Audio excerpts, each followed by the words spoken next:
Guys, I want to give you a pro tip to help keep your family healthy when everyone around you is coughing, sniffling, or sneezing, okay? Here's what I want you to do. I want you to go first to drstellamd.com. When you're there, go ahead and grab some COVID bites.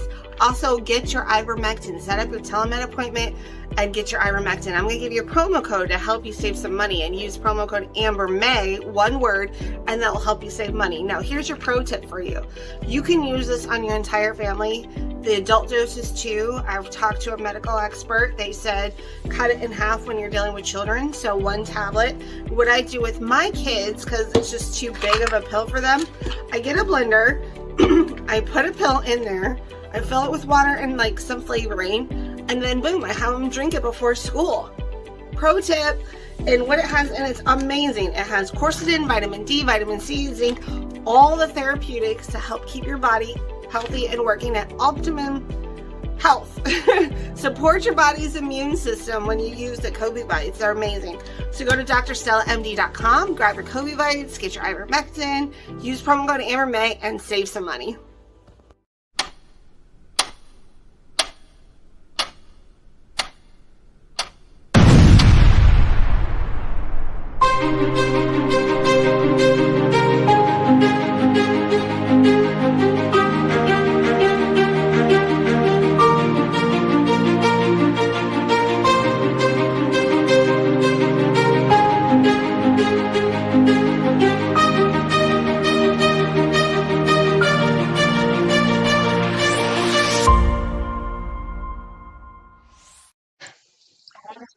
Hey guys, welcome to the show. I have a great show for you. I do want to give you a heads up though. It could trigger you if you've ever dealt with abuse. So I just want to give you that as a precursor to the show. So keep that in mind. You know, I have a great friend who's actually, I think, in my opinion, super brave. And I love what she's doing. She's turning something bad into something good. And she's going to tell her story about what she went as a rape victim as a child. I want to talk about the subject because I want the Maxwell case is going on right now. And I feel inside it's a sham trial. I don't feel like it's legit. And that does a disservice for all the victims out there. There's far more than 4 victims, for one. And number 2, Comey's daughter. Let's break down who Comey is. He was the FBI director who was dealing with a Russian hoax collusion with that fake dossier. He got fired from his job. Here's a top law enforcement official. We can't trust our police. Who can we trust? And it's all about evidence, and law enforcement understands that. And so this is the prosecuting daughter of this man. So do I really trust him? Not really, because when Epstein hung himself, somehow the tape went missing and her name was associated with that. Interesting. Committed suicide, shall we say. So I really don't feel like it's a real trial. So I wanted to get her take, my friend Deborah. I want to get her take on it because it's hard for us who has never been a victim to understand what it's like on the victim side. And then I want to give hope at the end. I always like to give hope. So I never want to look like I just want to, the truth is I don't understand what it's like to be a victim. And when we read the articles that they kept going back to their to the person who is victimizing them, it doesn't make sense to me. And so I have Deborah coming on. She's going to explain all of it. She's going to tell us what it's like to be a victim. And then she's going to give us hope at the end because, you know, she is doing something about what happened to her. And I really, really, really respect her for that. So Deborah, welcome to the Amber May Show. Well, hello, Amber. Thank you so much. Now, okay. I'm sure... We've been friends for a bit now, so... This may be more of a friendly interview as opposed to the interview style. Well, I sure hope that like most of my interviews feel that way because I like to be friends with everyone who comes on the show. But that's true. That is true. And so I am grateful that I got to meet you because we do laugh a lot. We're both really silly and we laugh a lot when we're together. So I hope that will come out in this interview because it's a heavy topic. So kind of give us your story, give us your background. What happened to you as a kid? Like, you know, share with our audience anything that you want to talk about. I don't want to pressure you into talking about something you don't want to talk about, something that makes you uncomfortable, but whatever you want to share with us, the floor is yours, madam. Okay, so I'm pretty open about my story. I've been open since I was 12 years old. So what I found at a very young age is that my story has power behind it. I went through sexual assault, both molestation and rape, from pretty much 11 years old. And then at 12, we put him in jail.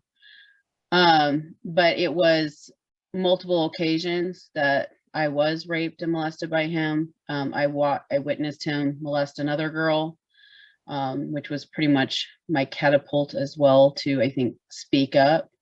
Because at the beginning, it was very, I don't know, it's very confusing because when you're a kid, right, as a child, you have this understanding of the world of authority. I mean, if you grew up in a family that teaches discipline and kind of respect for the authority, when you're faced with authority, just even as respecting your adults, respecting your elders, all that kind of stuff, there is that precursor to know that you have to respect it. And when it comes at you and it causes trauma in your life, it is extremely confusing. And I know for me personally, there was an underlining as well as for me personally. When I witnessed what he did to another girl, I had this internal fear of, I have to stop him, but I don't know how. So my molestation rapes all took place in Ohio, with the exception of one that took place in Arizona. And that honestly was a blessing in disguise. As odd as that sounds, it was a blessing because that gave me the catapult to be able to speak up. If all the rapes and molestations happened in Ohio, I don't know if I would have had the courage to speak up because that was his home turf. And there is something to be said about that. There is, when we're in our own home, in our own space, we definitely have a territorial feel in that area. But when it's taking place in another location, especially if it's in their home, if you're brought to their home to spend the night and, enjoy the evening and all that stuff because they're a family member, most molestations, rapes are family or somebody very close to the family. So you really have a hard time separating the expectation of speak up and then the reality of, if I speak up, I could be harmed, or he could hurt somebody worse, or he could hurt my family. So the one who raped me was my mother's cousin. Back then he was my dad's best friend. We went on vacations together all the time. We would go back to Ohio every summer. We would spend several weeks in Ohio. And so when it happened to me the first time, it wasn't like he brought me into his room and it happened.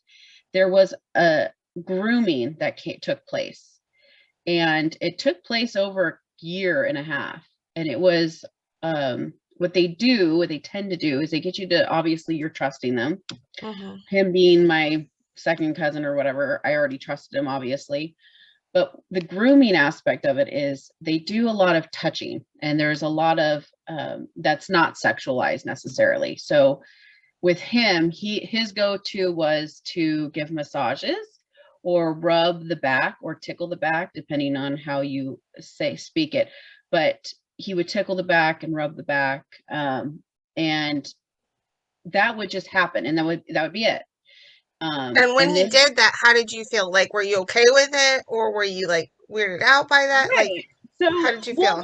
At that point, there was an internal stomach ache, I would say, that felt kind of off. But then again, it was like, he's just rubbing my back. I don't know why I'm feeling this way. So again, I was like 10, the grooming began about 10 years of age. So if you think of if you have kids, or if you're a kid yourself, and you're thinking about that age group, first and foremost, we're dealing with a brain that's not even fully developed. That is huge. That gets knocked around so much that it kind of frustrates me, because I hear people speak on, well, why didn't they speak up? Why didn't they say something the first time? I don't understand, because they should just told somebody. Okay. I don't want that to sound insensitive, but honestly, I think people are trying to get their mind around, like trying to understand, because, you know, if you're not a victim, it's really hard to understand, because your natural ability inside, like if you've not been a victim, just you would think like, oh, I'd probably seek help, but that's not true. Like that's not necessarily true. So yeah, I'm glad you're going to talk about this so you can help us understand that. Yeah, so it's not, you're dealing, again, I'm going to stick with the whole frontal lobe. Your frontal lobe is your logical part of your brain. Kids run on the emotional part of the brain. So if you can tap the emotional side of the brain and leverage that in conditioning and manipulating and grooming, you stand at a very strong position to harm that child. No matter what direction you go, sexual, physical, or whatever, like that, emotional, verbal, you have a lot of power in that, because the frontal lobe isn't developed. You've harnessed their emotional side. So that's where threats come into play. For these girls, especially in the Ghislaine Maxwell case, I can rest assured that most of those girls, the ones that aren't even being shown, because there were several kids that were involved in my that had been molested and raped by my rapist, but there were only 4 counts that were brought against him, because he took a plea deal, which for me, you know, as a kid, I didn't fully understand, and I literally spent 20 years fighting to keep him in jail. December 2019 was the last parole board hearing I would have to attend. But it was literally 20 years of attending parole board meetings and dealing with the trauma and everything like that. But when you're a kid and you're trying to process, first of all, this authority person who I had trust in, okay, just think about, as an adult, you're dating somebody and they break your trust. How hard is it for you to wrap your head around and process that emotion? Now, to take yourself back to being a child, you're not just being, you know, there is so much to it. It's so hard to explain. It's you are trying to process the trauma. You're trying to process the physical trauma or the sexual trauma. You're trying to process and understand why your body even reacted the way it did, because it is a physiological reaction. It feels good, but internally it feels so wrong at the same time. And it's very confusing. So again, your frontal logic lobe is not attacked, okay? You are dealing with the emotional side. This is why kids are perfect victims, because you're not dealing with a logical, this isn't right, I need to get help. Now, not later. And again, you're going back to, like I said, your physiological body is reacting. I believe, I mean, speaking to a bunch of men are a silent victim. There is a lot of women victims that are able to speak out. Men are a silent victim, I feel, because there's a lot to being a victim of sexual assault as a boy, because especially if they're in the puberty stages and their body, they can physically see their body reacting. Women feel the body reacting. Boys not only feel the body reacting in a positive way, even though their internal dialogue is screaming, no, no, no, but their body is physically responding. That is they a good point. Physically see. That's a really good point. And so when you're dealing with visual, emotional, and it's a conflict, you are really, really confused. You know he shouldn't be doing this, but then why do you feel okay why does your body respond this way? Right. Mm-hmm. Why do I visually see my body responding this way? And then they will use those things to make sure that you're recognizing that they also see your body is responding positively, especially when it comes to boys. So they remind you, or they speak to you as they're harming you. A lot of grooming is done in this aspect because there is a lot of speech that happens sometimes during a sexual assault. They speak nicely to you, especially if they're a father figure. They will definitely speak, or a mother figure. It goes both ways. They will speak in a nurturing tone. So again, all of this is super confusing. Now that we're crazy confused on this aspect, let's throw in the fear factor. Okay. Fear is, as we've seen the last 2 years, is a huge catapult and is used very well in manipulation and conditioning. We're seeing it obviously there's something real going on in the world. Yes. But the reality is they are using fear on a consistent level, as opposed to just factual. They use a fear factor because it's they one of like the to most blow powerful emotions we have is fear. Yeah, and they blow it up. I mean, for kids, right, that involved in a sexual assault. Now, I'm not saying just Lane Maxwell's kids were threatened, because there's other grooming methods, but for me, mine was a threat.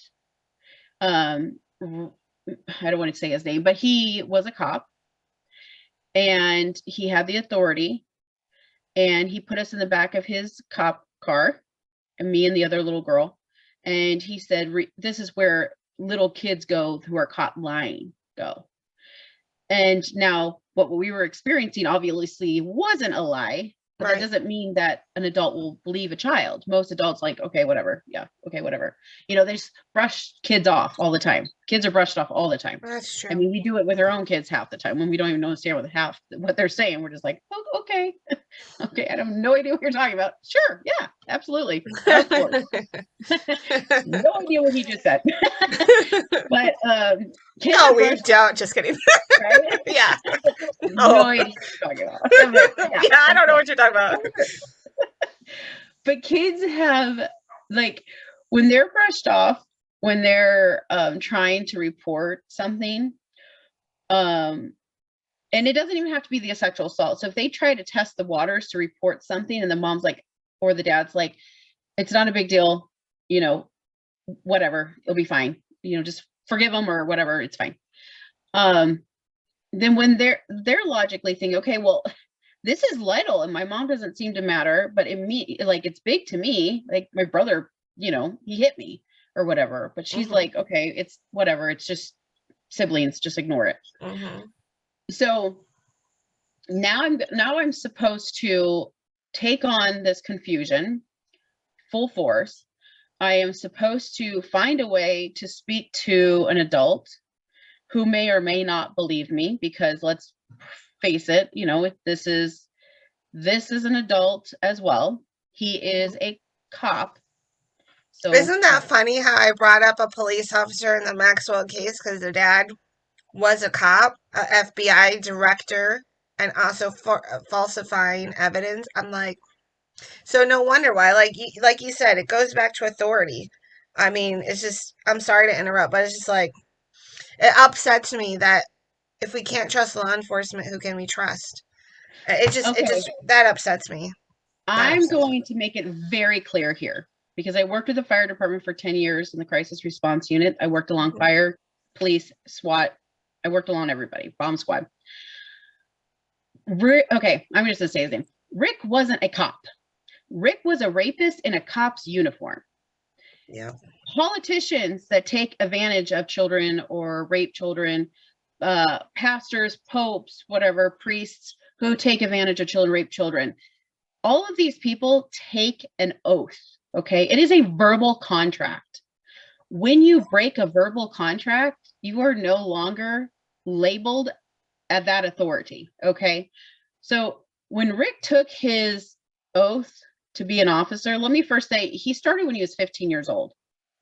Started raping and molesting people. Yeah, he did it for 30 years. Wow. So he started when he was 15 years of age. And he was an ice cream truck driver, and then he was an officer, and then he was a sheriff, in the sheriff's department. And when people are like, oh my gosh, how did they not know? Rapists, molesters, especially pedophiles, okay, we're specifically children, they do not want to be caught. They are not going to flaunt it necessarily, okay? They work underground in a very dark web. Their whole purpose is to not get caught. And so, for instance, I'm going to go real quick. I'm going to sidetrack. A couple years ago, when everyone was up in arms about the transgenders going into the female bathrooms. Okay, first of all, it was always focused on the female bathrooms, which again, I personally see as propaganda as well, because you're okay with the rapist being in the little boy's bathroom, right? But you're not okay with them being in the little girl's bathroom. This is where I say boys are a silent victim. When my boys go to the bathroom, they go in pairs always. They cannot return until they come back together. Or if I'm at a grocery store and they have to go to the bathroom, I take them into the bathroom with me. Yeah. Or I stand outside their bathroom. If a man tries to go into the bathroom, I will stop the man and be like, there's 2 little boys in there, just wait a few minutes. Yeah. I love that. But for everybody to be like, oh my gosh, we're going to send rapists into our bathrooms and stuff. Okay. They don't want to be caught. Will something like that happen? Yes. Evil happens. Evil happens every day. Will it happen because transgender law? It's not. I don't think it's going to be either or. I know there's a big, huge thing right now with the girl that was raped, at the high school. Assaulted. Yes. But that doesn't mean that it wouldn't have happened anyways. He seems like if he is convicted, he was likely a pedophile to begin with, right? He probably was dealing with sexual assault himself in his life at some point. But when everyone was getting excitable about, oh my gosh, you're sending in rape victim, I'm like, sorry, you guys are okay with them in your boys' bathrooms, and boys get raped too. Yeah, I'm glad you brought up boys, because no one talks about the boys. It's always girl focused, and I feel bad for all the boys, because there's a lot of boys being sex trafficked. I mean, I feel bad for all those boys.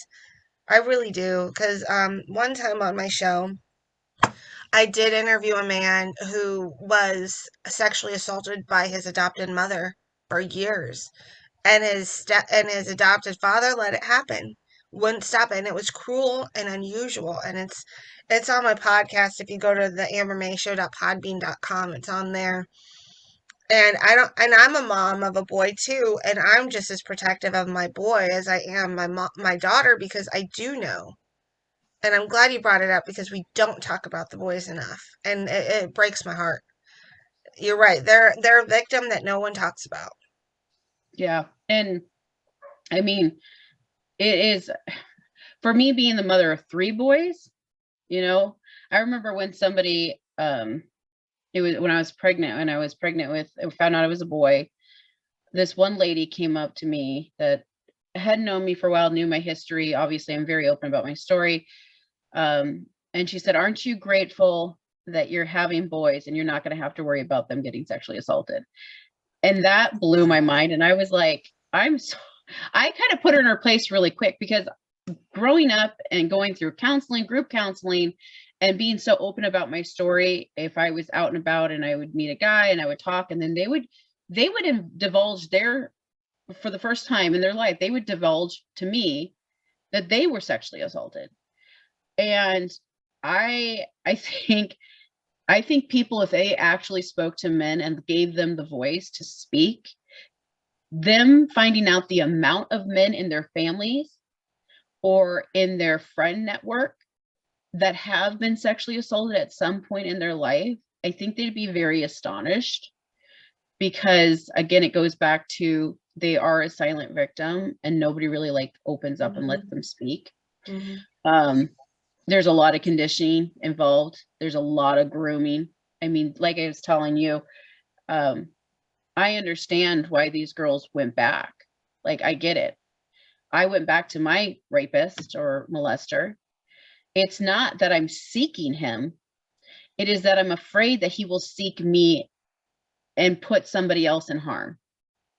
So for Ghislaine Maxwell, I am sure there was threats given. Again, we are talking about a high authority person with a lot of people in authority, both politically, you know, you have Hollywood, that's an insane amount of a sexual assault that goes on in there.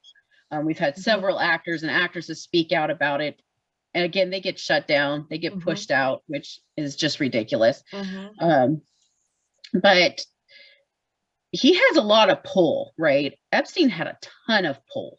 Oh yeah. And for people to go, well, they should have just not gone back. Well, you know, once it happened once, they shouldn't have gone back. Okay, again, we're going back to your frontal lobe is not fully developed until after your 20s. After your 20s, you're still dealing with high emotional brain activity. These women were in puberty stages. Most of them were in puberty stages. So you're now dealing with not just the emotional brain activity, you are now dealing with an influx of hormones. Okay. For boys, testosterone during puberty, I believe it's at like an extra 300% of what normal males level is after puberty. And you're dealing with a woman. I'm like, okay, let's talk. Women, we're crazy. We're on our cycles, okay? And get into that cycle, we become a little psycho, okay? I don't know how men live with women, honestly, between pregnancy hormones and monthly hormones. God bless I will say, every male who has a wife and daughter. It's funny because you know I do the APL Go stuff, and I started taking their Power for Women or whatever like that. And my husband knows when I'm not taking it for a month. He's like, you need to go back on that. He's like, we're a little like, do you have that power? Did you run out of the power? Can you order some power? Oh my God, because I ran out. And I didn't take it for like a month. And I was like, I became a little aggressive. It definitely helped having it, managing my hormone levels. That's awesome. But again, we're talking about kids that aren't getting managed hormones. They're dealing with a lot of fears, a lot of scare, a lot of confusion, a lot of guilt too. I mean, I went over to my cousin's house, right, to spend the night. The one who raped you? Yeah. So I didn't speak up the first time, but I went over to his house with my brother to spend the night. Just you and your brother? Yeah. And this is the first time, or this is after that time? This would be the second time. Okay. And were you scared when you were going to go spend the night over there? No, because I had my brother with me this time. Oh. Right. So I thought I had reinforcements. Right. So, but that wasn't. And your parents don't know about this? No. They are not. Let's just say they're not aware. At this point, they're not aware of it. They're not aware completely of it. They were given a nod the year prior, but it was with you or with someone else? No, with somebody else. So my sister kind of said something to my mother along the lines of, I don't like the way that Rick was rubbing my back, and you need to watch Debbie around him. And my mom's like, well, that's ridiculous. You know, whatever. Again, brushing off. This goes back to the brushing off thing, right? So if you came up and, you know, Annabelle was like, my uncle like rubbed my back, you know, and you're like, okay, he rubbed your back. Move on. That's great, honey. So I don't, there's no guilt or blame necessarily for family members or whatever, because you also have to understand, while the pedophile is grooming the victim, those attached to the victim must be groomed and conditioned as well. Oh, really? I So, didn't even think about that part. Wow, well, okay. so for me, okay, so Rick was doing the light touching. Um, he had a victim, I won't say her name, but we'll just say victim May. With her, he did a lot of buying things, right? He bought her a lot of things. Which is what Um, Epstein did with a lot of the girls. He bought them yeah, a lot of things. yes. And he made her believe that they were going to get married, that The he was victim her boyfriend. Yes, and this guy. yes. So Oh, again, wow. we're dealing with a little kid, no full understanding of the world of sex, no full understanding of, um, you know, the difference between an age appropriateness for a boyfriend, right? Um, she's 10 years old and she's been told that she has a boyfriend. She gets gifts from her boyfriend and they touch each other because they love each other. And Okay. how old was he at the time? Was he So an Rick would adult? have, oh yeah, he's Rick would have been when he started touching Kimmy, he would have been, I think 40, 41 or 42. Oh my God. So this little girl, Yes. huh? Which makes me wonder, like, why would a little girl think that? Like, maybe does it Because have like think daddy about, okay, issues or no, like no, is she no. So craving? yes, yes. I mean, Rick used to go to the trailer parks Hmm. and he would tell the single moms, don't worry, I'll check in on your kids. Don't worry, I'll check in. I'm a cop. I'm going to monitor, the area, make sure they're okay. It's a Hmm. small town, so most people leave their doors unlocked, you anyways. So leaving it, and this was obviously early 90s, back then we were not all like lock and alarm conscious now that we are now. Hmm. So, don't worry, I'll check in on her and I'll make sure she's okay. Now, in her mind, and I'm sure he did grooming outside of what I was seeing. Um, but she has a boyfriend. She gets her gifts, and he makes her feel safe from anybody that could come in and hurt her. Okay, I want you to think about every single Disney movie. Every single Disney movie. Prince Charming, right? Okay, make them feel safe. Cinderella, all the excitement with the castle and the glam and all that, I'm going to take you away. Um, there is an intense reality that when you're little and you're 10 years old little girl and this guy is doing all these wonderful things for you and your daddy's not present, this is how it's supposed to be. This is wonderful, and mom is happy because she comes home, she's happy, she doesn't know anything's going on. Rapist is over here talking to mom and telling her, don't worry, I'll keep her safe. Mom is feeling, okay, thank God there's somebody here to watch over my daughter when I have to work two jobs just to Hmm. make ends meet. Hmm. And what a great guy. What a This great guy. is this is probably why they tend to go after single moms, kids without dads, because the mom's trying to bust her butt, trying to provide for her children, and she's hoping that her kids are safe at home, but maybe not, you know?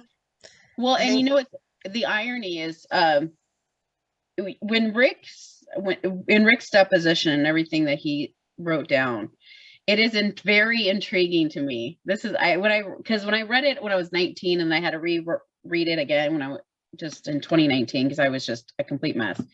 Because it was the last parole board hearing. The whole story of that. There was so much going on, it wasn't even funny. yeah.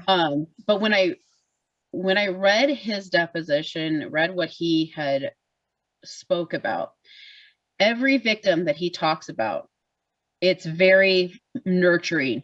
I didn't mean to hurt them. Um, I was just, I'm just confused. I never meant to hurt them.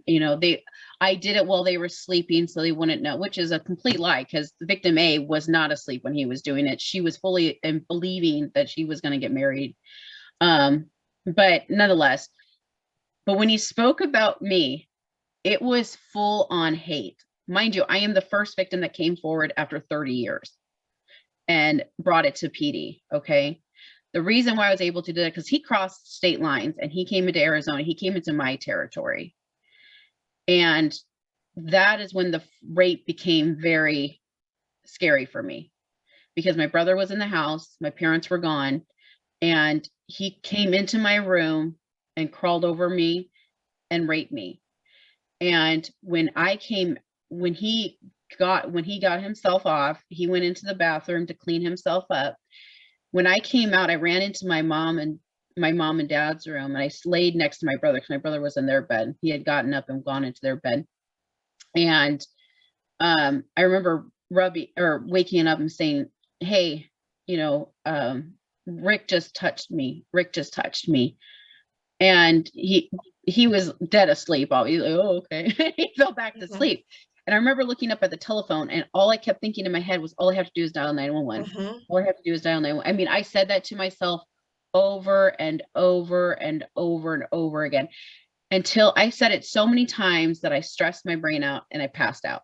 Oh no. But before I passed out, he had walked out of the bathroom and looked dead in my face and just smiled. Like he had the most secure position. He knew he wasn't going to get caught. He was good. He chose all the right victims, right? In his mind, he chose every correct victim. So when I passed out and I woke up, I heard him and my brother in the living room. I jumped up so fast because the internal mother in me was like, oh my gosh, my brother, he's going to hurt my brother. And so I ran out to the living room and I said, I know what you did and I'm going to tell.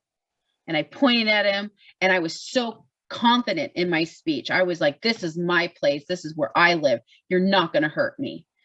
And, I knew my grandparents lived across the street too. So I had like this internal lion inside of me that was finally saying, no, you're not going to hurt my brother. You're not going to hurt me anymore. And so, but the entire day I'd walk up to this man, right? 45-year-old man in my little 11-year-old fist, punch him in the stomach and say, I know what you did. I'm going to tell. He would get a pale face, but then he'd smile with this most disgusting grin. Like he says, no, you're not. No, you're not. All day long. He did that all day long. And finally I had enough courage, thank God, to speak on what happened. But he was fully in belief that I was the correct victim. And in his deposition that he talks, he turns his hate to me so insane. It's so insane to me. Reading it, I'm like, I remember I'm an 11-year-old kid, right? Reporting a childhood rape. And this man is like, she is sexually motivated, and she used the word horny. An 11-year-old is horny, and she was the one who rubbed up against me. And I'm like, what? Mind blowing. Okay, and I'm reading this at 19, right? Because I wasn't allowed to read it when I was a kid. But I wish I kind of would have read it, because I would have been like, what is this? Like, this is not how it went down. But his hate for me is so real, because I'm the victim that spoke up.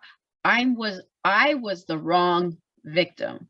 He chose wrong, and he knew he chose wrong, because I didn't come from a broken home.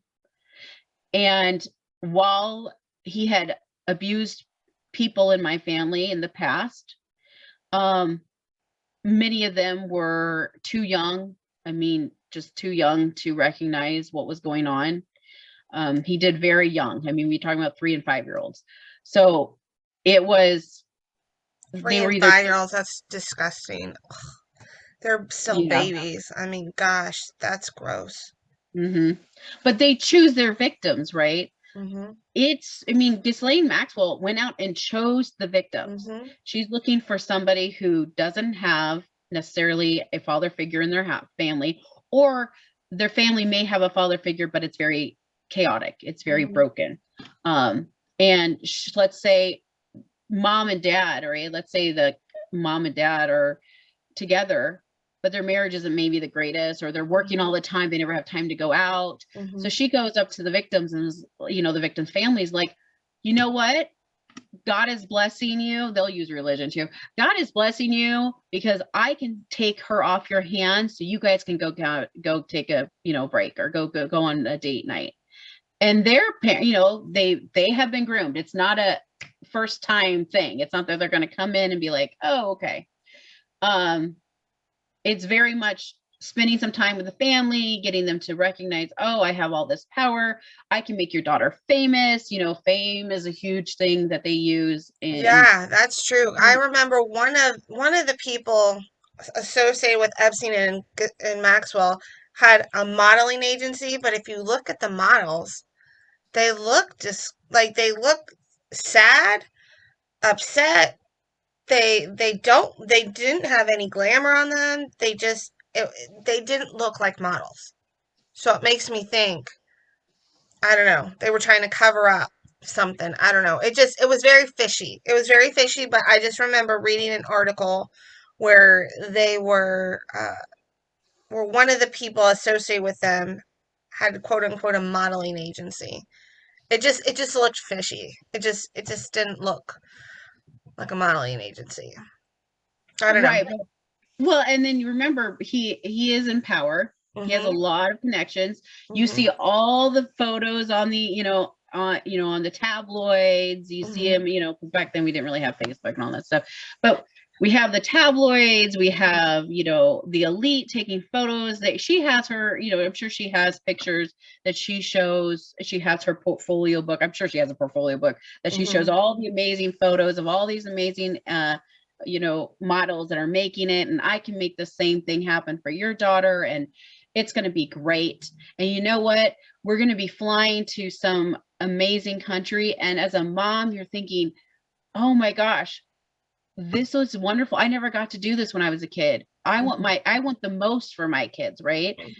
And while yes, there are adults out there that recognize, okay, this doesn't make sense, this is not logical, there are people out there that don't, maybe are more naive and believing that there are great people out there that are willing to do all this fun stuff, and they aren't going to harm your kids. And or they're working and they're tired and they want the most for their kid, and they don't want the same lifestyle that they've had to have, right? The working 2 hours, or 2 days a week. 2 days. 2 jobs. Yeah. Oh, I wish I had only 2 days. 2 hours a week. Yes, sign me up. So sweet. This is such a sweet life. But you're thinking, I want the most for my kids. Right. And for this specific thing, or even the Olympic rapist, the doctor, I cannot remember his name, and I'm okay with not remembering his name because he's crap. I don't really like using their names, and honestly, I don't even like using Rick's name, because I don't think that they're worth speaking on. But you're looking at moms and dads spending tons of money on their daughters, or their sons, and they want the best for them. This is an Olympian doctor. He's got all this credentials. He's going to be amazing. He's going to help my daughter, and that's what I want. I want the best for her. Modeling agency. I am part of the elite group. I hang with all these amazing people. I'm hanging with presidents. Look, I've got photos with presidents. I've got photos with so many people. Now, mind you, it doesn't necessarily mean that, and I think I spoke to you about this, just because somebody is connected with somebody doesn't mean they're a pedophile. True. Or a rapist. I would say this, like, I think all of us, every single one of us has befriended someone at one point and then found out who they truly were, and we're like, oh no, I'm out. Yeah. And it's funny because you say that, because I'm going to speak to this as well. How many times as an adult, and this is I think one of the reasons why I was raped, because there was no adult that stood up and said, no, we're not doing this, right? How many times have you gotten that feeling like, okay, there's something going on here. I don't have all the proof, so I'm not going to really speak on it. I'm just going to ignore it. I'm going to separate myself. Yeah. But I'm not going to bring attention to it. And so they continue to be able to work. You're right. and work in the It's dark. because we adults understand that if you falsely accuse someone of something, you could dramatically affect their life. And so if you don't have all the pieces to the puzzle, you don't want to accuse someone without by act that like maybe that they weren't doing XYZ. Like this is how adults think, you know. I don't want to ruin someone's life if it's not even true. Right. And which puts us in a hard position because you know, I think you and I and everyone who feels like we're good people would want to speak up if we saw something. But it's hard if you don't know 100% if there's something nefarious going on. Well, and for that purpose, right? It goes back to the grooming and everything, that pedophiles know this about adults. So Mm-hmm. they'll let you separate themselves, separate yourself from them. And they're not going to make a big wave about it. They're not going to be aggressive and be like, why are you not my friend anymore? They're not going to go towards you anymore Mm-hmm. because they're happy that you walked away, because you recognize something and you didn't say anything, and they're okay with you walking away because, again, they want to continue to be the pedophile that they are. So they will step away. Now, I will say, because I literally went through what I went through and years of other situations, I can say that I am definitely not the person who doesn't speak about it. I mean, I was in Nevada. I was in Nevada, and this was during the March 2020, the APL they were doing a leadership convention or something like that. And I was with a bunch of APL associates, right? And we went down to the strip, like old school strip. Oh, okay. Oh my gosh, right? And I was with several people, and one of the persons that were with me, they were really big about bringing attention to child trafficking, all that kind of stuff, right? But for me, I am that child, right? So I Mm-hmm. have been that child. So the way I see things is a little bit different. I can see things differently, and I can assess things very quickly, usually. And what I noticed in the crowd was this little girl, and she was probably about 7 or 8 years of age. And she was wearing, it was in March, but it was still kind of chilly at night. Mm-hmm. Everybody else kind of dressed appropriately. This little girl had shoes that were not appropriately sized for her feet. She was wearing a tank top that was oversized, just a tank top, and some really grungy shorts. Okay.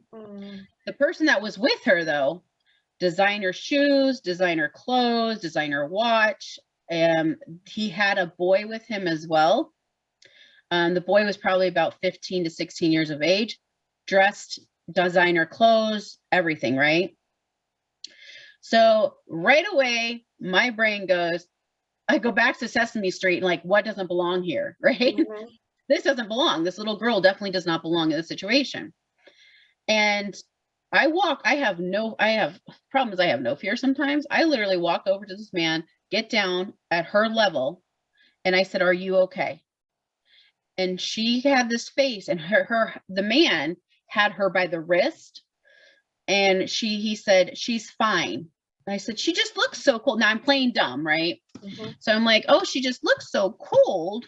Do you want my shrug?" So I pull my shrug up to put it around her. He's like, no, no, no, she's fine. He grabs her shoulder and pulls her closer. She's fine. And I'm like, okay. Now everybody else around me is probably wasted, so he just thinks I'm some buzzed chick or whatever. And I get down closer. I said, "If you're not okay, let me know." And then that's when the line started moving. And I said, "What's your name?" She gave me a different name than the man gave me. Man gives me a different name. And he goes, she sometimes goes by that too. It's her nickname. And I'm like, okay, now we're going through the metal detectors. I mean, let's just say 6 feet distancing was not happening at the strip. We were all being like shuffled through. And now I leave my group of associates behind me, and I am darting. I'm like literally darting through the crowd, following this little, because he is pulling her along. She drops her toy that she had in her hand. She went to pick it up. He said, leave it. And he continues to pull her through the crowd. Now, Wow. That's I not a get close. normal thing a parent No, does. it's not. No, it's not. Uh-uh. I recognize quickly that, that there is another female coming up. Now, this is to be played as the mom. Husband or whatever passes baby girl off to this mom, and he does a dart with the other boy away from the situation. Mom starts to go, and then I see two officers. So I go up to the officers, I get right next to their ear, and I start telling them what's going on. The officer looks at me and says, she's probably autistic. I said, the girl looked dead in my face, spoke to me. She had eye contact. She's shivering. She's not necessarily autistic. Okay. I said, you need to address it and I started giving more specific details. And she said, which child isn't? So now they are in a line trying to get into a casino because he wants to get away from the situation, right? So he has come back, mom has disappeared, and dad has taken over. And they're shuffling through. Like you still have your eyes on that girl? Oh my gosh. Yeah. Okay, like you're talking to this cop and you're seeing the girl still. Yeah, because they started standing in the line. Okay. And so, I never took my eyes off that little thing. But literally the cop she goes and starts talking. And she says, okay, yeah, we're gonna check into it. Probably within 3 minutes of the situation of me talking, and I step away because now I'm going to step away and let the cops do their job, because I'm not going to get involved any more than I needed to, because it's not my job. Was to bring attention to the situation, and I'll step back and let the authorities do what they need to do. Probably within 3 minutes of me reporting it, an influx of officers storm the area, and this random guy takes off running. So now I found this to be normal, right? Me darting through, following this little child. I was like, this is completely normal. My entire life has been about saving kids, right? I spoke up because I wanted to save my brother. I wanted to save a victim A. I didn't really care about myself because most victims don't. They kind of have this, like a lot of times, how we think is, if it's happening to me, at least it's not happening to somebody else, right? You fully think you're the only one, right? You really do? Yeah, you really think, okay, it's just me then, right? But then when you see it happening to other people, then you're like, oh my gosh, it's not just me. How do I talk about this? I went to victim A and I told her, I was like, this isn't right. And she was like, no, he's my boyfriend and we're gonna get married. And I was like, no, this isn't right. And she was like, you're just jealous. And so I was like, okay. So I wasn't going to get through to her. Right. But you're really, all this little things that, for me, it was normal to go after this little girl, try to protect this little girl. I'm okay with talking to an officer and telling him, hey, there's something not right about this. I'm not going to run to CPS, but I'm going to run to an officer and say, you might want to check in on this. Might just take a little check in and see what's going on. Now, a couple of things happen in this situation. The little girl now knows that there's people that see her. Okay. Somebody sees me. Maybe they don't save the girl. Who knows? Just throwing this out there. Maybe they don't save the little girl. However, now the little girl knows somebody sees me and I mean something. I'm important. So now I might have a voice that I might not have had before. So if you see something that you're like, this doesn't seem right, or there's something up with this person, not actually speaking to the person, but maybe speaking to the people that are around the person that you think there's something fishy going on. Okay. You may give them a voice where they didn't have one beforehand. You don't have to lead the victim, or lead the person. They may not be a victim, like you said. You don't have to lead them and tell them, well, you might be being molested, or you might be being raped. You might tell them about your story. or about your friend's story for those who aren't victims. I have a friend that had to deal with this when she was a little girl, and it's really hard, and I know, but she found a way to get out. That gives them hope, right? I now have hope that I can speak. I have authority to speak now. I'm giving permission to speak. And when you give permission to somebody to speak by speaking your story, it can do a lot of ripple effect, right? So I talk about my story. I'm very open. Somebody else opens up about their story. And let's just say, let's go with two sisters, right? This is the story. This is how I knew that my story had power. I was friends with two sisters, and I won't say their name, obviously. Friends with two sisters, and I was telling them about, because they asked, why are you always going to counseling? And I was like, well, this is what happened to me. One of the sisters starts to cry, and I'm thinking she's crying for me. And then all of a sudden she says, that happened to me too. I haven't told anybody. And her sister is with me in the pool. Now she starts to cry. Now I'm thinking sister's crying because her sister's crying, right? And she just found out her sister was abused. Sister number two goes, oh my gosh, it happened to me too, and I haven't told anybody either. That was the moment that I think God kind of pressed on me. There is power behind your story. Do not ever stop speaking about it. And I can't tell you the amount of people that I have spoken my story to and have come back and said, oh my gosh, I've never told anybody this, but this is my story. And I'm not talking about just kids. I'm talking about 45-year-old women who were abused as children and never had a chance to speak out. Or back then, you just don't talk about those things, right? I'm talking about 68-year-old women who come out and go, oh my gosh, we were all raped, but you just don't talk about those things when you were, back then. That's true. The guy I spoke to who was sexually assaulted by his adopted mother, it was in a time period where people like, I'm gonna mind my own business. I know something's happening to my next door neighbor, but no, I'm minding my own business. And so when he reached out to people, like a teacher or someone at church, it was that attitude. It was the wrong attitude. But I was like, I'm just gonna mind my own business. And it was just that generation, that way of thinking. And it was a wrong way of thinking, but that is a whole generation way of thinking. Well, So it and was keep just in exactly mind, what you were saying. Because it and happened to him and he was a victim too for years, for years. And God bless him.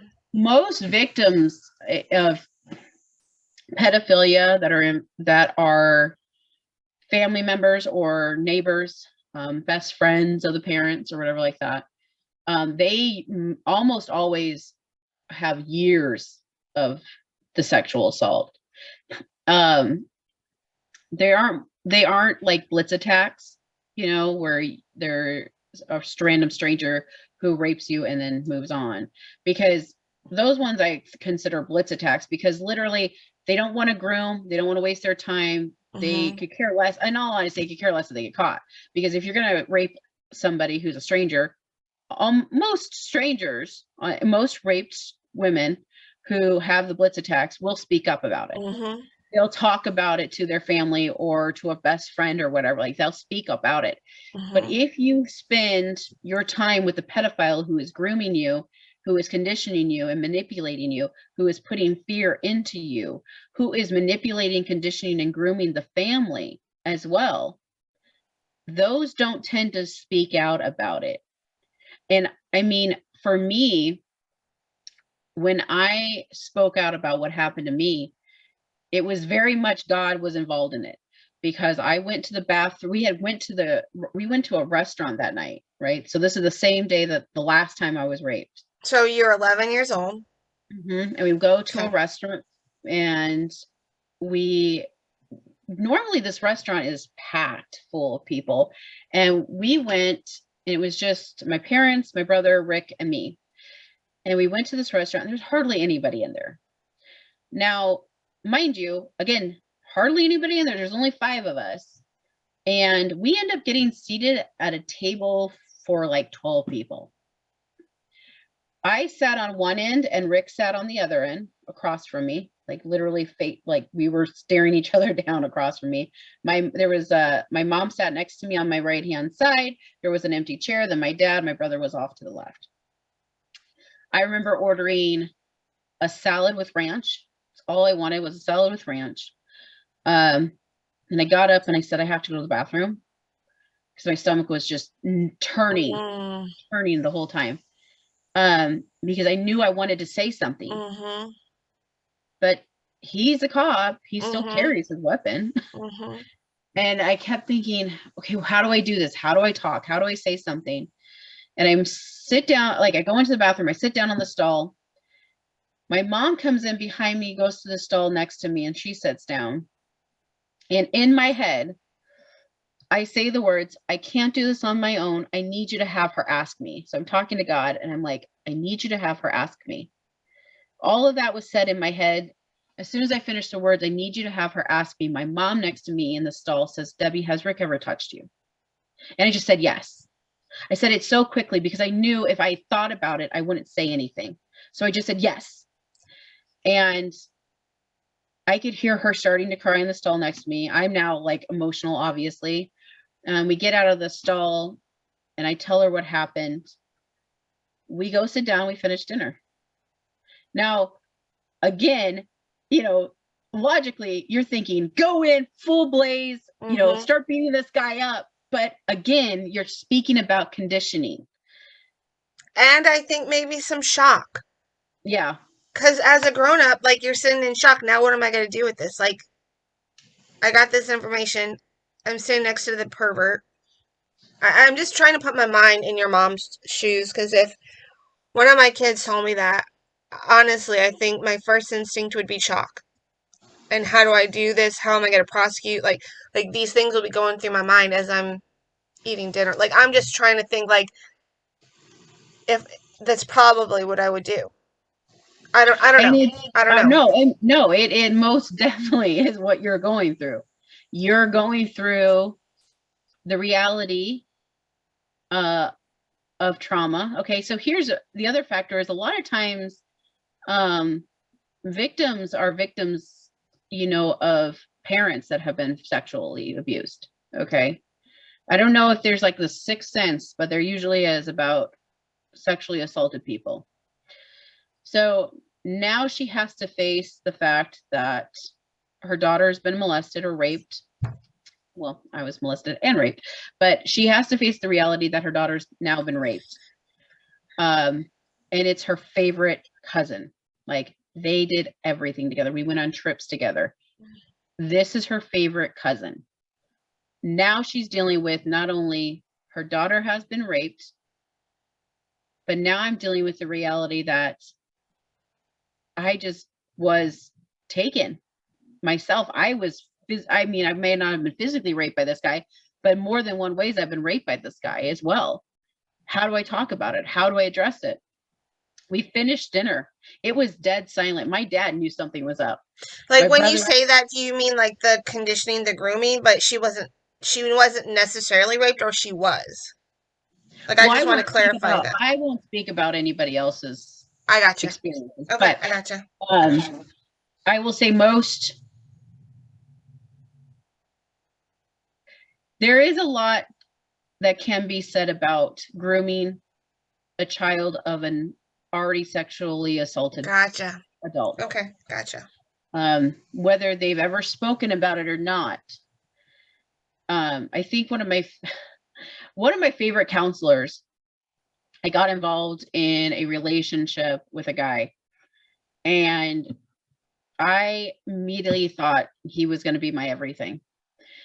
And now, mind you, I've gone through counseling for several years at this point, right? I'm 19 years old or whatever. I've gone through so many years. Now I'm coming up on, I took a break for a couple of years and then I started up again. But I'm 21 years old. I fell in love with this guy right off the back. I mean, the first time I saw him, I said, he's going to be my husband. He is not, but I thought this is going to be my husband. Mm-hmm. When I went to that counselor, my longtime counselor who helped me through a lot, the first thing she asked me when I said, I met this guy, She says, Debbie, does he make you feel comfortable? I said, oh my gosh, yes, I feel completely safe with them. She said, Debbie, run in the opposite direction. And I was like, yeah, that was my take. I was like, well, I thought you just asked you was your first experience with the sexual assault was in trauma, right? Your brain, okay, we're going back to the children. Your brain, we know scientifically, changes. The pathways, the mapping changes when you're traumatized. So your first experience with sexual assault is trauma. You know where all the sharp edges are, right? You can be in a relationship. This is like in regards to domestic violent relationships, went through one for 3 years, right? You can be in domestic violent relationships and you get to hear all the people tell you how stupid you are for staying. And yet you're like, but I know where all the sharp edges are. And if I'm the only one he's beating, then at least he's not beating somebody else, right? So you kind of have this self-sacrifice thought process because you fully believe, well, you're not our, he's not hurting anybody else. I can take the hits. I've been taking them for 2 years. I can continue to take them. There's something that gets into your track where you physically believe you can survive this and you're going to protect other people, right? Like when I did the parole board hearing in 2019, I flat out said, people kept going, I think one of the most painful things is when people kept saying, but think of all the kids you saved. Think of all the kids you saved. And I flat out said in my whole speech or whatever, when I went to the parole board, I said, I have a first responder thought process. Like I think the way a first responder does. I don't think of the ones I saved. I think of the ones I don't save. Right. And so it doesn't matter to me if I saved, 20 years of children being raped. It doesn't really matter much to the kid when Rick gets out that's raped. 20 years of no kids being raped, and then somebody gets out and then I get raped. I could care less about 20 years of him not raping kids. He just raped me. That's why I'm trying to, this is why I'm trying to bring light to the situation. Because there's all these victims for all these years, okay? And the CIA was involved in MK Ultra, which is a mind control, and you've talked about mind control. Okay, so the CIA is involved. Our government is involved in this. That's why I want to speak about this. So the court of public opinion can get involved and potentially put a dent into all the future. If we can shine a light on this, that maybe we can save a bunch of other kids in the future. That's my whole goal. I just want to show light into the darkness so that we can hopefully protect future victims in this whole thing, because I don't think, if I don't get the public opinion of the court involved, then I don't think that I'll be able to help any children in the future, and I want to help future victims. I want to put an end to victimization right now and help future victims, and that's why doing this show and bringing up something very ugly that nobody wants to talk about, because the truth is nobody wants to talk about stuff this ugly, but if we don't talk about the ugly stuff, we can't help the future victims. We can't protect them. And I will also say, we need to stop with the whole light sentencing things. Yeah. Rick was a rarity. God was involved in this the whole way through. Most rapists do not get 25 years. Okay. That is very rare. Okay. Yeah. Let's talk about Epstein really quick. His sentencing was during the day to go to work. Then at night he could go to prison. I don't know if he did or not, but that's a DUI sentence. Okay, that's not a rape sentence. That's not even a DUI sentence. In Arizona, we're way harsher on DUIs. The reality is we are so soft on pedophiles that even if they get caught, it doesn't really matter. They could care less. With Rick, this last parole board hearing, I spoke about my frustration. I said I was too young to really talk about the plea deal and everything like that. But my question to the courts was, he crossed state lines. Why? He was a cop. Okay. He was a cop. He crossed state lines. He had, like, when Arizona detectives, Detective DeLucero Julie Sullivan, when they went to Ohio to arrest Rick and they went through his house, there was there was tons of videos of us. There was tons of, he videotaped a lot of girls. I'm like, okay, so you have child pornography. He has child pornography, right? Mm. Why does he not get a count on every single child pornography thing he owns? Why was the FBI not involved in this case? Because he did it for 30 years. He was a cop. He crossed state lines to rape again. Like, and when you read the transcript, I understand the art of detectives using, trying to befriend them and be like, let's just, you know, right. let's just try to get this, you know, we want to help you. And I understand all the brain and the psychology of that. But the reality is they did help him. There wasn't a lot of, I mean, if you try to find in newspapers about Rick and him going to jail, there wasn't really anything. And there could have been several more victims that he didn't even bring light to. And my frustration is when this is where right now what we're looking at, where you're like, I think this whole court thing is a sham right now with Ghislaine. Like, it's a joke. You have, like you said, you have a prosecutor who's already attached to somebody who is, you know, screwed up a lot, right? Yeah, he broke the law. I know, like, he was dealing with fake evidence to oust a sitting president. I mean, and this is her dad, and then suddenly the tape went missing with his suicide. Like, okay. Well, and see, this is the whole thing too. It goes back to even the judge and what the judge is allowing and what's not being allowed to be seen. I mean, until we start going, enough is enough, we're going to bring light to this crap. We're going to start saying, you know what? Yeah, it can ruin somebody's life. Definitely. If you falsely accuse somebody. But the reality is more people are falsely accused of things of note that don't matter than there are people being falsely accused of sexual assault. Yes, because, you know, they're all protecting themselves in our government. They're all protecting themselves. They all get in this place of authority. Look at Hunter Biden's laptop. Look, there's pornography there. He dealt with child pornography. Like, he dealt with sexually exploiting children, yet he walks free.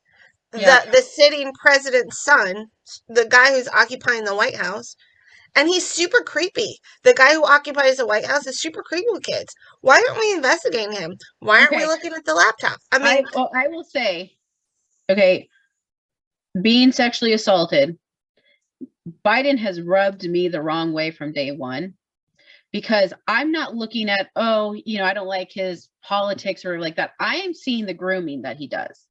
He does a lot of grooming. Again, this goes back to the touching. A lot of rapists, pedophiles that are going to be doing long-term raping and molestation, they do the grooming. The fact that and yes, there are people out there that just, you know, men that just are touchy and are not pedophiles. Okay, we're not talking about that. I am talking about watching the child reaction to his touch. There is an innate push off. You've seen this numerous times where they don't want it, but he continues to pursue it. If there is a man, let's just say, you know, a husband or whatever, that touches a child, wants to give her a kiss because she's super cute, right? Not a pedophile. Not necessarily, okay? They're just loving the kid. They're super cute. They want to give them kisses. That's it. But the moment the child goes, no, no, no, you know, and pushes back, the man knows no means no. I need to walk away. Okay, I'm sorry. You're right. I'm sorry. They'll push back. They're not going to continue to pursue the uneasy feeling for that child. They recognize, I stepped over her boundaries and I'm now going to step back. I'm not a pedophile because I wanted to kiss her on the cheek or whatever like that, or hug on her. But the moment that they create a space of no, like, yeah, not happening. Don't want that touch. That's when a normal man who may be touchy-feely or whatever, that's his, maybe that's his love language, physical touch is his love language. That's when a normal man recognizes, this is my love language, but it's not her love language. I'm going to. Biden definitely does not do that. No. And But it's you been also, repeatedly like shown over and over again. It's like, oh, it's so evident. And then my other thing is, I know people kind of get on the parents about it. But again, these parents, obviously, if you're standing next to Biden with your kid, you've likely voted for the man. So you like him, you like his policies, his politics, whatever. Now you have to save face. You're in front of a ton of cameras. And instead of going, oh my God, get away from my kid. Okay, stop. Whatever you're doing, stop. You're in the limelight, right? You've got 100, couple 20, 30 reporters in your face taking photos, click, click, click, click, click, click. And your reaction is going to be, okay, just stop, right? You're like, stop messing, with the kid. You're going to try to discipline the kid or brush off, oh, she's so silly. You're going to try to make it okay for him to continue to touch her or feel her or smell her or rub his face against her or rub her hair. because we go back to our thought about being an authority figure, and I'm like, oh, this is the president of the United States, like we don't want to think the president could do something foul. We don't want to think police officers could do something foul. But what I like about what you said earlier, to make it clear, because I'm not a cop basher, the people who do these things in those seats of authority are no longer those people who are putting on a costume. It's like Halloween. I'm going to pretend I'm a cop. I'm going to put on that uniform. I'm going to look like a cop. But on the inside, all it is a costume that I'm putting on like I'm Halloween. Yes, If I'm sitting in a seat of government, if I'm in the CIA, the FBI, the State Department, the White House, the Senate, the House, I can put on that suit all day long and I can pretend like I'm in Halloween, that I am one of those people. But the second I hurt a child, that is just a sham. You are no longer that person. It's just a Halloween costume that you're putting on. You are no longer that person. Like, we can't see you in that authority figure. We can't see you in that position because you are a sham. That is not someone who would be elected by the people to do that. A police officer wouldn't do that because their whole job is to protect the victims. The real cops put on that suit every day to go help a Deborah, to go help the people that are victims of Maxwell and Epstein. Those are the real cops. Those are the real cops. They're not a Halloween costume. And so I want to say that. I know the interview is going really long, but before we wrap up, because there's a lot to say on it. There's a lot to say on it. Before we wrap up, I always want to bring positivity. Now, some people will bring up God and like, if God was this or that, then why would this happen? Do you hate God after the rape that happened to you? What is your relationship with God? God, no. How do you see God after all this? I will say, if I was, me being a Christian, I was a Christian before it, definitely a Christian after. My reality is, this has been the devil's playground for quite some time, right? God gives us all freedom, right? Or free to choose, right? And unfortunately, along comes with that evil. Evil infringes sin, there's sin, and it comes upon us. But I will say that the amount of different things that I've had to deal with in my life, I mean, we're talking about sexual assault and rape, right? Domestic violent relationship for 3 years, 4 miscarriages, physical beatings, broken bones from those beatings. When something comes at me that is not from love, I mean, I love that the devil tries to get me, and he does a lot. But it only makes me hate the devil that much more because it's coming from him, right? It is. The evil is coming from him, right? Mm-hmm. And God is light, God is love. And if I learned anything, from the amount of things I've dealt with, suicide attempts, the domestic violence, the rape, the molestation,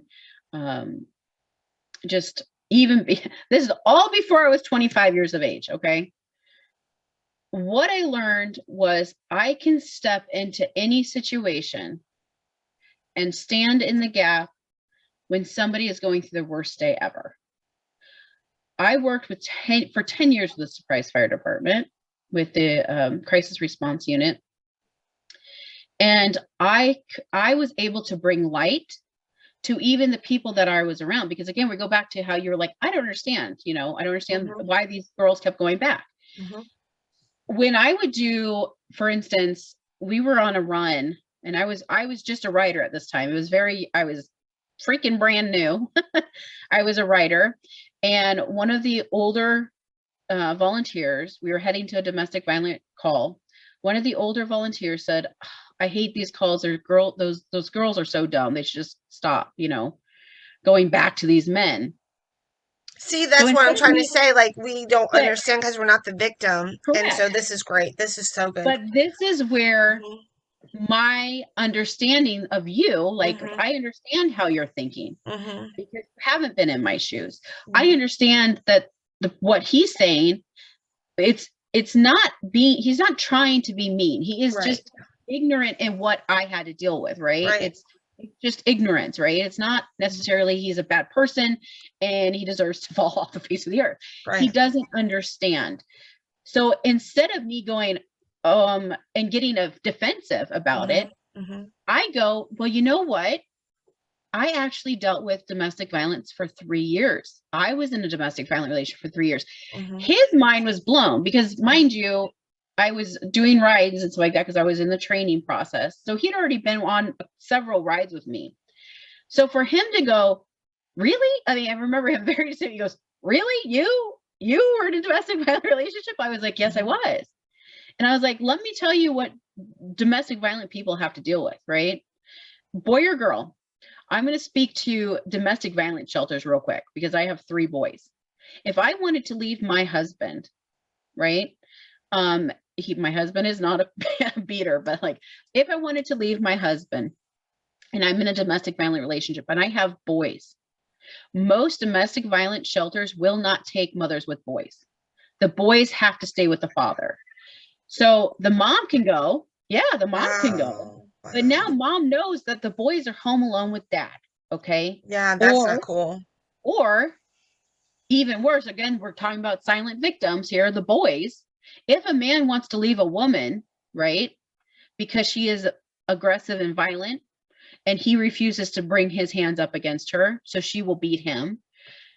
He wants to get out of there and get to a shelter for himself or find a place for him to go to. Guess who's not coming along? Kids aren't coming along. They have to stay with mom, right?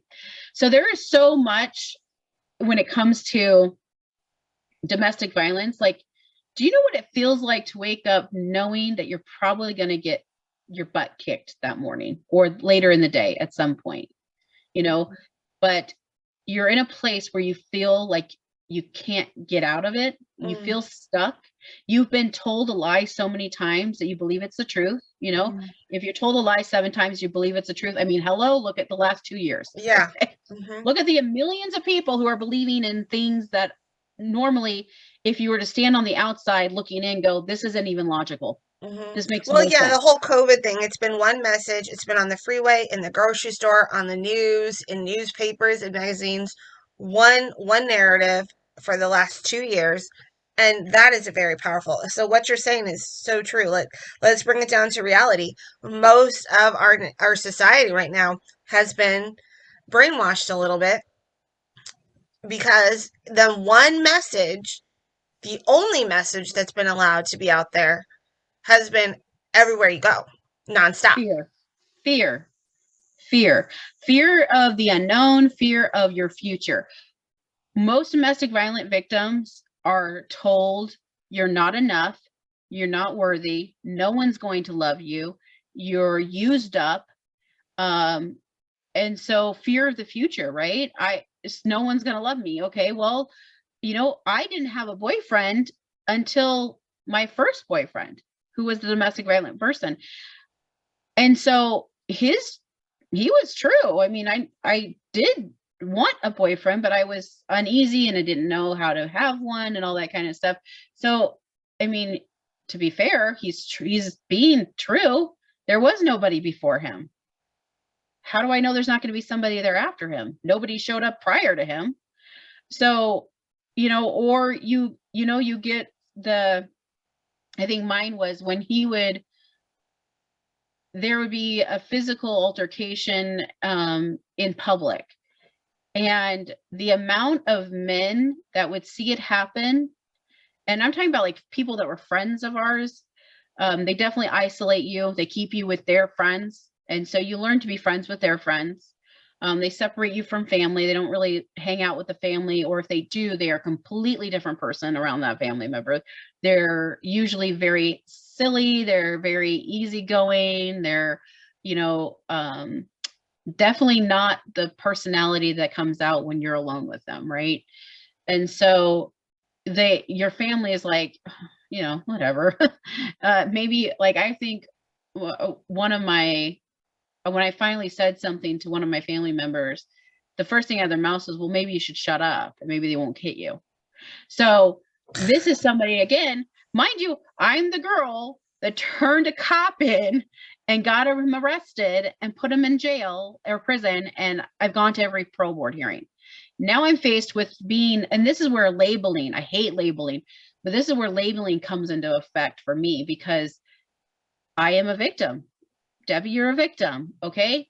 So I play into the victim role, right? I have to be a victim. I've been labeled a victim. That's what I'm supposed to be.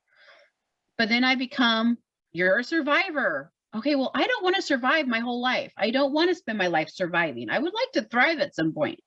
So I am surviving from one situation to another situation. This is where the brain mapping comes into place, right? This is where you're a little girl or whatever, little boy, when you're brain mapping, when your brain is mapping out during trauma, and they're labeling you a hero. You saved all these kids. Well, now I have to live up to being a hero. I have to live up to being a victim, a survivor, and a hero. That's a lot. My life has got to be all about this. And who else am I besides all of these things, right? This is where the labels come into effect. In domestic violent relationships, you have people consistently, especially society, talking down on those who are abused, right? The men or women. Men shouldn't have, be dealing with, men should be strong enough to walk away, Why? Because they want to love somebody who might be broken. Yeah. No, there's men out there that keep getting drawn to broken women, and they're great men. But how has this affected your relationship with God? All of this. Well, it goes back to, because I've been through everything, I can walk into a space and be able to bring God with me. That's awesome. Like So you don't hate God after everything? No. Do you think that God has helped you in the healing process at all? If God wasn't involved, I wouldn't be here. I know that without a shadow of a doubt. If God wasn't involved, I would have taken my life a long time ago. Would you recommend to if someone's listening who's been a victim, would you recommend that they seek out God for healing of their soul that only God can do, that no one else can do? I would say that everybody is on their own personal journey. Mm-hmm. And you can be really angry at God, and it's okay to be angry at God. Because when I was little, there was a lot of times I was angry at God. I didn't blame him, but I was angry at him. I have experienced that too. And I'm going to say double what you said. You can be angry with God, because there was a time period I was very angry. And I think he can handle you being angry with him. Yes. But I know there is a righteous anger, right? You're able to have righteous anger. Mm-hmm. You've been hurt really badly. And it's okay that it is okay to be angry at God. Mm-hmm. It is okay to not understand his plan for you. because we don't have the brain of God. Okay. Mm-mm. So it's okay to be human. He recognizes that we are human and we don't understand everything. And I will say that I don't know how a lot of people get through what they get through without him, Mhm. because it is with all the years of trauma that I've walked through, I have a very hard time. When I talk to people, I'm like, I don't think people understand. When I would go to parole board hearings, I would have to break myself down it's a 2-month process, really. You can't go into a parole board hearing whole and happy and yeah, I'm doing great. Right. Right. Because mind you, this is a corporation, right? This is prison is a corporation, right? They make money, they spend money. Yes. They're keeping an older man in jail, and the only victim that shows up comes in whole. Well, then why are we keeping this guy? Why are we spending money on this guy? I gotcha. Knock him out. Let's Yeah. bounce him. So I would have to come to each parole board hearing naked, sort of say, right? You have to come with all the pain, all the hurt, all the sorrow, all the grief, all the, everything. You're That's bringing hard. everything with you. That's hard. And you have to show it in the most raw way in order to make them recognize this isn't just another guy, right? Mhm. When I did my last parole board hearing, I flat out said, what you guys don't understand is Rick's not just a rapist, okay? He's a murderer. He murdered the little girl inside of me. He murdered the innocence. Mhm. And he took that with him. He took every part of that inner child with him the day he laid his hands on me, the way he did. Mhm. And that formed a lot of my teenage years, going to counseling. I was also diagnosed with PTSD, epilepsy from PTSD. Wow. Okay. I know what it's like to have my body go, I don't want to wake up. I don't want to face this day. Let's put you in full grand mal seizure and bite Oh, the tongue. geez. Yeah. No. So that, rapists don't just rape. They kill off the person you were supposed to become. Yeah. I get right? that. Mhm. However, despite that aspect of it, you can create a space for yourself where, despite the trauma, despite the pain, the hurt, the suffering, you can create a space where you're able to be somebody for somebody else. You can bring all your knowledge of what it feels like to be a victim, not necessarily keep that label, hold that label, but you can tell, like I am with you, I know you don't understand what we're dealing with. I know you don't fully understand the trauma that goes along with being a victim. Mhm. That doesn't mean that you can't understand me. Right. You can't 100%. learn my language, right? Right. If Mhm. I was speaking Russian and you were speaking English, I can learn English. You can learn Russian, maybe. It's a little hard. But what I'm saying is, you can learn somebody's language. Yeah. You can learn what it's like to be a victim without being a victim. You can learn what it's like to have to hold the survivor title without being a survivor necessarily, right? Or holding the hero title. Like, I will say, the whole Rittenhouse situation right now, I think I am more angry with the amount of people that keep trying to throw hero at him. Not because I don't think that he's a hero or anything, because he's now having to uphold something that this kid was not a type of personality that wanted to take life. No. I don't think most people do. No, most people don't want that. Mm-mm. Most people don't want to take life. Okay. And so when we're constantly trying to raise them up and have them we're really literally having him, hey, remember when you did this? It was so awesome. It was so great. This kid is a kid. His frontal lobe isn't even fully developed either. He is being told over and over again, oh my gosh, it's so great. It's so great. You're so awesome. Stop. he is still dealing with a lot of trauma. Yeah. Okay. That's It a is lot of not trauma. amazing and great that No. some people died. Yeah. Was it probably his life or their life? For some, yes, likely it would have been. I mean, we saw it over the summer. People would get shot and killed that were not even defending themselves. They just, Right. so we saw it. But to continue to push this narrative of he's amazing, he's a patriot, a hero. The kid killed people. Okay. But in defense, he killed people in defending himself. Doesn't mean that he enjoyed it. Didn't mean that he's grateful for it. Well, Deborah, I have to end our interview because we're almost 2 hours in. But thank you so much for coming on, because I think you gave a lot of insight into the situation facing so many kids around the world. And if we could be a small dent in saving a few, that would be great. If I could save more, that'd be even better. So I want to thank you for being on the show. Hey, we have a Telegram group. You're welcome to join it. It's called AZ Supermoms. You do not have to be a mom. We have men in there. It just was started by Supermoms. So you can find me at Telegram at AZ Supermoms. Go to my website, theambermayshow.com. Hey, if you are an employer and you don't have, you need employees, but you're not requiring the job, please fill that out so I can post that on my website. Also, we have merch, so you can go check that out at theambermayshow.com. Remember, whatever is pure, whatever is noble, whatever is right, think on these things and fight like a domestic terrorist. Have a great day.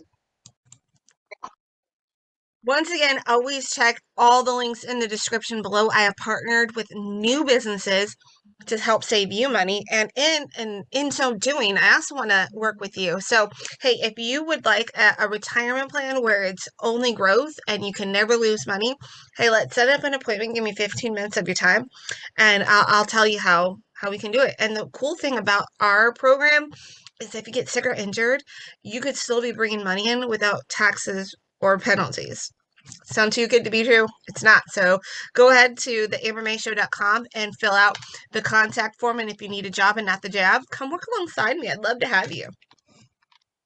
Hey folks, do you want to get the best sleep of your life? Well, you gotta have sheets that are gonna give you the best sleep of your life. They are super soft, and I'm talking about the MyPillow Giza Dream Sheets. So let me tell you a story about that. So I ordered some during the sale that's going on right now. Buy one, get one free. So get some for your house. You're gonna love it. Okay. So I got one from my room, then I got one from my daughter, and my son's like, Mom, I want some. I'm like, don't worry, kid, I got you. Anyway, so they arrived, and I put in my daughter's room in the package, and I told her, hey, I'm going to wash them before we put them on your bed. And she's like, okay, Mom. Well, day 1 goes by. Did Mommy get to them? No, I did not get to washing those sheets. So day 2 gets by, and she was asking, Mom, I want to get the best sleep of my life. When am I going to wash my sheets? And I'm like, I'm trying to get to it. I will get to it. Just give me some time. I'll try to do it today. Well, that didn't happen either.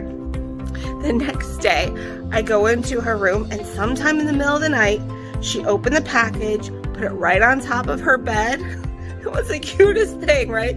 And I go to wake her up, and she's like, Mom, I got the best sleep of my life. And I was dying laughing. It was the cutest thing. So if you want to get the best sleep of your life, get the softest sheets in town, and that's the MyPillow Giza Dream Sheets, and use promo code AMBER and get up to 66% off on the entire website. But I believe it's buy one, get one free right now, so go check that out.